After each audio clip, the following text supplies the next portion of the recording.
याद आती है 2021 की, जब मुझे नहीं पता था पार्टी और परिवार टूटने के बाद कि मैं बिहार की धरती पर कदम रखूंगा तो कोई एक व्यक्ति भी मुझे मिलेगा कि नहीं मिलेगा, क्योंकि मेरा सब कुछ, मेरा पार्टी ऑफिस, मेरा संगठन, मेरे तमाम सांसद सब मुझसे छीन लिए गए थे। आज की तारीख में मुझे वो 5 जुलाई भी याद आती है 2021 की, जब मुझे नहीं पता था पार्टी और परिवार टूटने के बाद कि मैं बिहार की धरती पर कदम रखूंगा तो कोई एक व्यक्ति भी मुझे मिलेगा कि नहीं मिलेगा, क्योंकि मेरा सब कुछ, मेरा पार्टी ऑफिस, मेरा संगठन, मेरे तमाम सांसद सब मुझसे छीन लिए गए थे। तो मुझे नहीं पता था कि कोई एक भी व्यक्ति मुझे मिलेगा कि नहीं मिलेगा वहां पर।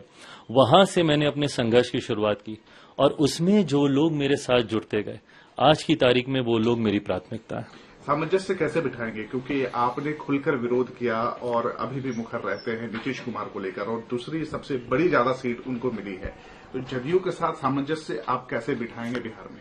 देखिए, मुझे नहीं लगता कि सामंजस्य बिठाने में तब कोई कठिनाई आती है जब आपके लक्ष्य निर्धारित होते हैं। आज की तारीख में हम लोग बहुत बड़े लक्ष्य की ओर अग्रसर हो रहे हैं।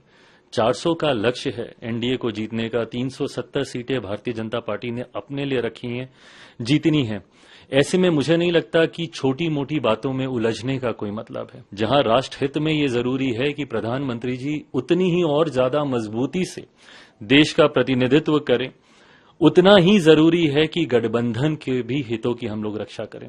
और गठबंधन का हित ये कहता है कि अगर हम लोग आपसी वाद विवाद में अभी उलझे रह गए तो इसका नुकसान गठबंधन को होगा, जिसका लाभ विपक्षी लेंगे या लेते रहे हैं। ऐसे में हम लोग का लक्ष्य निर्धारित है, लक्ष्य क्लियर है। 400 के लक्ष्य के साथ हम लोग अग्रसर हो रहे हैं। बिहार में 40 की 40 सीटें हम लोग को जीतनी है। ऐसे में तालमेल बैठाना होगा और मुझे लगता है कि गठबंधन के भीतर ये बहुत खूबसूरती से हो रहा है, जो कि सीटों में परिदर्शित हुआ ही है। इश्यूज क्या हैं, एजेंडा क्या रहेंगे, और आपको क्यों इतना कॉन्फिडेंट है कि 40 सीट आप जीत कर आ रहे हैं बिहार से? क्योंकि आरजेडी, कांग्रेस और जो इंडिया अलायंस है वो भी अपनी सीटों का अनाउंसमेंट करने वाले हैं, तो इश्यूज क्या होंगे? प्रधानमंत्री जी के द्वारा किए गए पिछले 10 सालों के कार्य ये हमारे विश्वास को बढ़ाते हैं और यही कारण है भाई, अभी तक हम लोगों ने सरकारें देखी हैं जो एंटी इनकम्बेंसी की शिकार होती हैं, बट ये एकमात्र ऐसी सरकार है जो कि प्रो कम्बेंसी पे चलती है। 14 से बड़ी जीत हम लोगों ने 19 में देखी। 19 से बड़ी जीत की ओर हम लोग अग्रसर हो रहे हैं 2024 लोकसभा चुनाव में।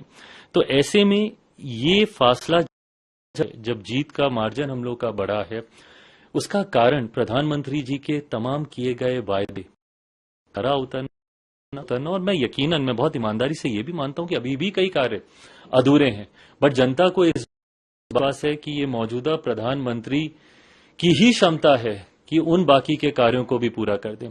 आज तक चुनाव को जिस दिशा में हम लोगों ने जाते हुए देखा, तमाम उन मुद्दों को का हल कर दिया गया है प्रधानमंत्री जी के द्वारा।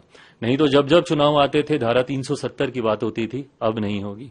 राम मंदिर की बात होती थी, अब नहीं होगी। विमेन रिजर्वेशन बिल की बात होती थी, अब नहीं होगी। इन तमाम विवादित मुद्दों का हल निकाल दिया गया है। यही कारण है कि प्रधानमंत्री जी के प्रति देश की जनता का विश्वास बढ़ता है। आपने बिहार का पूछा, 40 सीटें कैसे? बिहार में भी अब यह विश्वास और पुख्ता हुआ है। एक लंबे समय के बाद बिहार में डबल इंजन की सरकार आई है।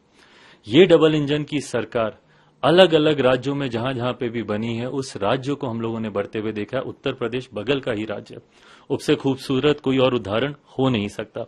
ऐसे में अब जब बिहार में डबल इंजन की सरकार है तो बिहार की जनता का विश्वास और पुख्ता हुआ है हमारी सरकार, हमारे गठबंधन के प्रति, जो हम लोग को 40 की 40 सीटें जिताएगा।